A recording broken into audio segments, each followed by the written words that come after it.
make some changes there and test it out any? My apologies to the court, Your Honors. I have made a change. I've switched computers and I've gone to AirPods and we've tested it, and I hope it's okay. Okay, great. Ms. Moss, can you hear me okay? Yes, Your Honor. All right. Is everyone then, I suppose, and hope ready to proceed? Yes. Okay, I see thumbs up. Sounds good. All right. We can go back live and Ms. Moss, you may ask your next question. Sure. Ms. Strzok, before the break, I was asking you whether the prior photo ID law contained a prohibition against nonsensical statements and statements that merely denigrated the law in terms of what would be acceptable as an other reason on the reasonable impediment declaration. Was that your understanding, and can you describe how that worked? Yes, that was my understanding, and how that worked was part of the consideration that a county board could use in determining whether to count the provisional ballot, in addition to having all of the information that I described with the alternative identification, signing it, and choosing or indicating a reason. If the reason that is provided on the declaration was nonsensical, or it was denigrating the statute, then the county board would not count that provisional based on the 589's, the statute. And did the reasonable impediment provision that was in place in March of 2016 in the election that you administered, did it require a voter to have an impediment to obtaining an ID or to presenting a qualifying ID? House Bill 589, the language was you had to have an impediment to obtaining an ID.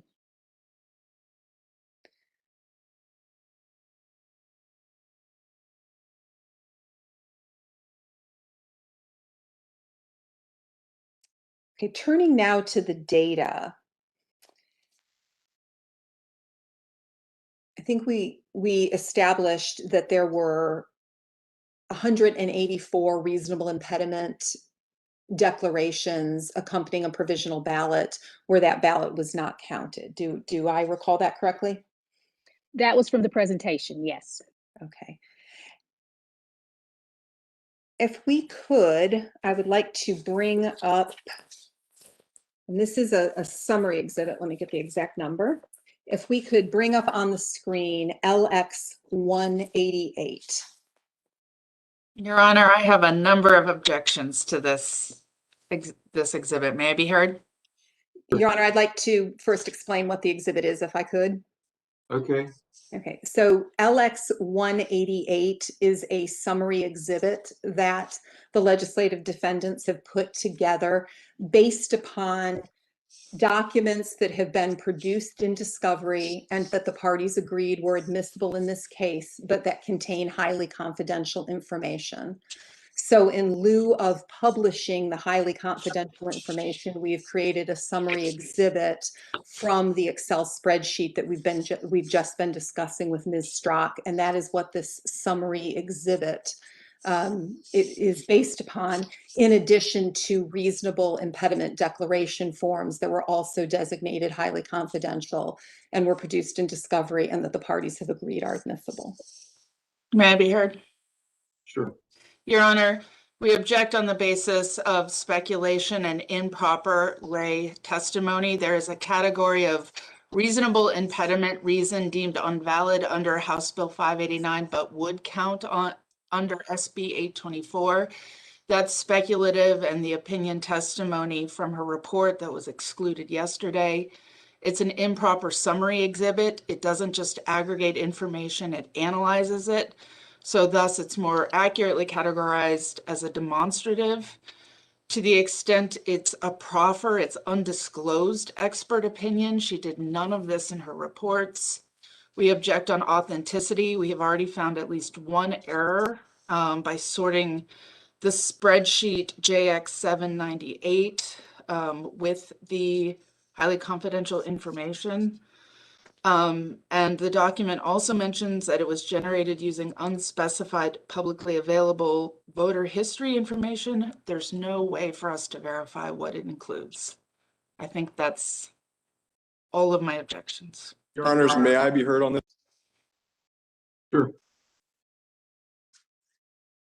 I think I'm on now. Our position on this is that we really hoped, we hoped in the past tense that the parties would have raised any objections to these in advance of this. I mean, we had worked out an agreement whereby summary exhibits to avoid the introduction of highly confidential information will be exchanged by the parties in advance to avoid the need to include these highly confidential exhibits with personally protected information of individual voters. So it's just our view that hopefully we could have resolved this before we got to this point, and we could have heard some objections to resolve it so that summary exhibits that could be used in lieu of the highly confidential documents could be addressed before we got to this point. That's the only thing I want to add. I just really hope that we don't, this doesn't end up requiring the introduction of highly confidential information simply because the parties can't come to agreement on this. So those are our thoughts. Your Honor, may I respond? Yes. If this were, one, we only saw this yesterday, but two, if this were, I believe, this is not an actual summary exhibit. We did agree to try to create summary exhibits to avoid the highly, sorry, it was disclosed 2 days ago. But we agreed to try and use summary exhibits to avoid the disclosure of highly confidential information. The primary thing is this is exactly what the court excluded yesterday.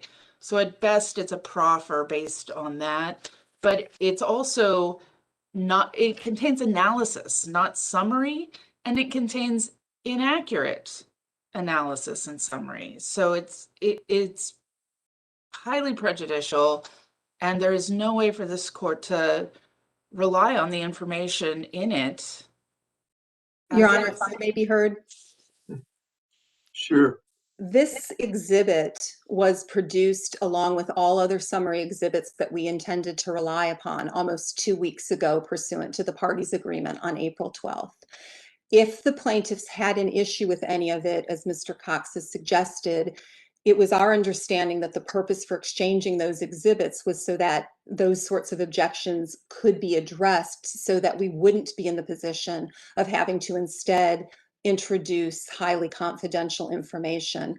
Everything in this exhibit is based on documents that the parties agreed are admissible in evidence or are publicly available documents. We've simply attempted to present it in a way with Bates numbers and exhibit numbers so that the parties could review the documents and confirm the accuracy themselves without displaying the specific information about any particular voter. And again, if the concern is the title of a header, we could certainly fix that and correct that. But the idea that we sprang this on them 2 days ago is not accurate. And the representation that this is not based entirely upon information and data that was available to both parties and that all parties have agreed is admissible in evidence is incorrect. And that would include reference to publicly available information from voter history files. Ms. Riggs represented they have no way to test that, but that's simply untrue.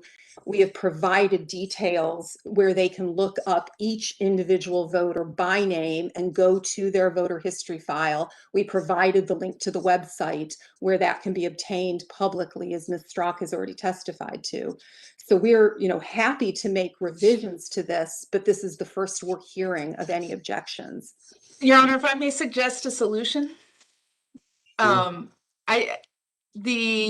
If this is being offered as a proffer, consistent with this court's ruling excluding Ms. Strzok as an expert, and because it opines on what would be counted under Senate Bill 824, we're happy to cross her on this exhibit.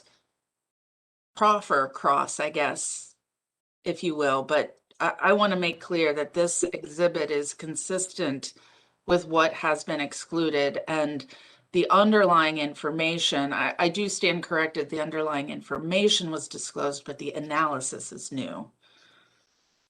I don't see any way to rule on this without seeing the exhibit. Obviously, this court acts as both finder of fact and finder of the law. So, you know, we have pursuant to case law, the ability to rule on this objection without tarnishing our fact-finding ability, if you will. So why don't we see the exhibit, and Ms.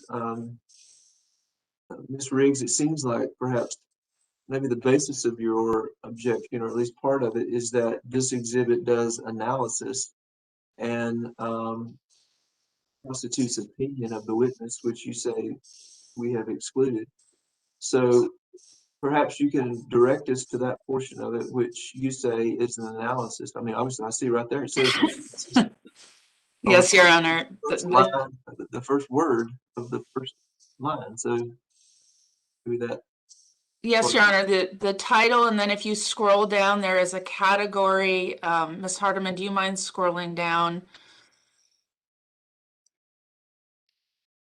a little bit more? Right there. Go up. See here. Reasonable impediment reason deemed invalid under House Bill 589, but would count under Senate Bill 824. That's speculative, and the expert opinion and analysis this court has already excluded. And Your Honor, if I may be heard, Sure. apart from that header, which on that I would argue, and I can certainly elicit information from Ms. Strack to make this clear, she was the executive director when Senate Bill 824 was enacted. She has reviewed that law. She was required to review that law in her capacity, in her professional capacity as the executive director. She is very familiar with the terms of it. It is something that she was required to be familiar with because of her work for the State Board of Elections. And she, unlike plaintiff's expert, has in fact read Senate Bill 824. And so to the extent that she would be offering an opinion, it would be appropriate opinion of a lay witness based on her experience and firsthand knowledge in having reviewed the law, Senate Bill 824, and having had to compare it to House Bill 589 so that she could begin implementing that law during her time as executive director during the several months after the law was enacted. But May I be heard? I'm hearing from Ms. Moss right now. Yes. And in terms of the title of the document, that it's an analysis, Ms. Strack has just walked us through, it's an analysis of the March 2016 primary, and it is based on a spreadsheet that she has just exhaustively walked us through, that she is personally familiar with, that she worked with herself in 2016, and that she can provide information on from that spreadsheet. It is a 40,000 line plus line spreadsheet, and that can be sorted to provide information. So to that extent, again, we believe it's not inappropriate for her to be providing analysis of information that she had firsthand knowledge of when she was the executive director. Let me just ask you something, Ms. Moss, and it strikes me, I haven't talked to the other judges about this, but okay, so rendering an opinion about whether a reasonable impediment would be allowed under 589 versus 824, that seems to me something that lawyers do, that legal experts do, that judges do, frankly, and that potentially is something that the lawyers can argue in this case. You could, you know, in your closing argument, for example, put up 589, put up 824 and say, Your Honors, look, 589 didn't allow this, 824 does. And, you know, so legal folks read laws and they interpret them and they argue them to the court and to the jury. And so how is this in a better position to testify about that versus you just arguing it? I guess, and I'm thinking, I'm talking off the cuff here, which is dangerous. But and Your Honor, the purpose of the summary exhibit is, and certainly I take your point, and that certainly is what we intend to do, is make those arguments. But in terms of understanding how many provisional ballots fall and how that spreadsheet can be sorted to come to these conclusions, we think that is a factual that requires somebody to explain how they've sorted the spreadsheet and what ballots fall into those categories. In terms of then comparing it to Senate Bill 824, I certainly take your point, but I think Ms. Strzok is able to testify about, if you take this spreadsheet, this highly confidential spreadsheet, which we would prefer not to have to offer in to evidence in order to be able to make these arguments. That was why we attempted to create the summary exhibit. Our other option would be to move the highly confidential spreadsheet into evidence so that we could then make those arguments based on evidence that's in the record. This was our attempt to avoid having to do that. Okay, so what you're saying is not just arguing the law as far as comparing 589 to 824, but you're saying here's what happened under 589 and here's what provisional ballots were not counted because of that law. And based on this witness's experience, this number of those ballots would have been counted under 824. Is that what you're saying? We certainly believe that she should be able to testify to the later, but we definitely believe she should be able to testify to the former, if that makes sense. So we do believe that as a lay witness with her experience and knowledge of 824 from her time as executive director, she should be able to say, to provide those comparisons. But even if she's not doing that, at a minimum, we believe she should be able to testify to how were the ballots that she oversaw when she was the executive director in 2016, how they fall into these various categories. Okay, what's the next part of this exhibit that is an analysis or constitutes improper expert opinion, Ms. Riggs, that you object to? Your Honor, this is not about the confidentiality. I understand that we're hearing a lot about that. This is about page 3 and 4, where she never administered an election under Senate Bill 824. She has no grounds, is not an attorney, is not an expert, and has no grounds for saying that reasonable impediment reasons deemed invalid under House Bill 589, but would count under Senate Bill 824. As Your Honor mentioned, that is legal.